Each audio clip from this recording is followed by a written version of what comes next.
Christian apologists, let's be real. Pascal's wager is famous, but it's got some major flaws. The pitch is simple. If God exists and you believe, you win heaven. If God exists and you don't believe, you lose big time. If God doesn't exist, you lose nothing in comparison to gaining eternity, so it's smart to bet on God. But here's the thing. Philosophers have pointed out that Pascal's wager feels like a gamble with no clear rules. Which God are you betting on? Can you even force belief? And doesn't believing just in case feel kind of shallow? Enter Joseph Butler. In 1736, this 18th century bishop and philosopher offered an upgrade to Pascal's wager. Instead of playing theological roulette, Butler says, take Christianity seriously. Investigate it carefully with an open mind. Here's his reasoning. For probable proofs, being added not only increase the evidence but multiply it. A mistake in rejecting Christianity could have far more serious consequences than a mistake in accepting it. In other words, Butler's wager isn't about forcing belief, it's about asking whether rejecting Christianity is the bigger risk. Let's dig in a little bit. Pascal's wager has some obvious issues, and Butler's wager fixes them. First, there's the many gods objection. Pascal assumes that you're betting on the Christian God, but critics argue there are countless other options. Zeus, Odin, Vishnu, Allah, you name it. What if you're wrong? Butler doesn't ask you to blindly gamble on a deity. Instead, he challenges you to start with Christianity. Why? Because it has uniquely strong evidence that sets it apart, and we'll get to that in just a minute. Second is the impossibility objection. Pascal's wager makes it sound like belief is a switch that you can just flip. Wrong. But belief doesn't work that way. You can't just decide to believe Australia doesn't exist for $1 million.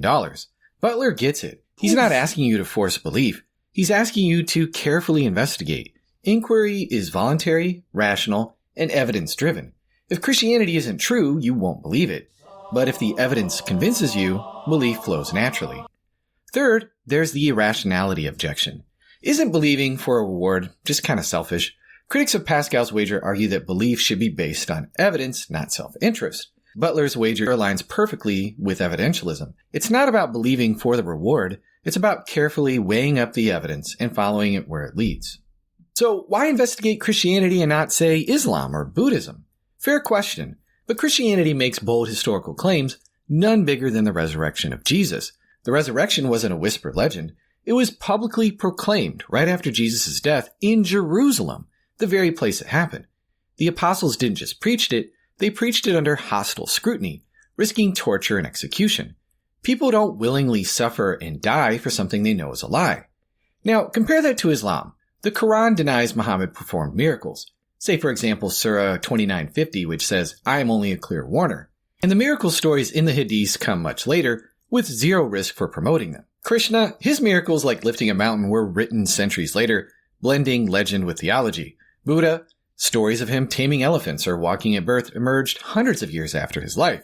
Zoroaster, his miracles were recorded millennia later with no hostile witnesses or historical evidence. Christianity's claims are public, early, and bold. So, if you're going to investigate one religion, it makes more sense to start here. So, here's how Butler's wager plays out. If Christianity is false, you lose a bit of time, but you gain a stronger, more informed understanding of one of history's most influential religions. You become a credible critic, not just another Reddit atheist recycling bad arguments. And let's be real, even people with YouTube channels or even PhDs behind their name are guilty of being uninformed critics. Now, if Christianity is true, you gain truth, purpose, and eternal life.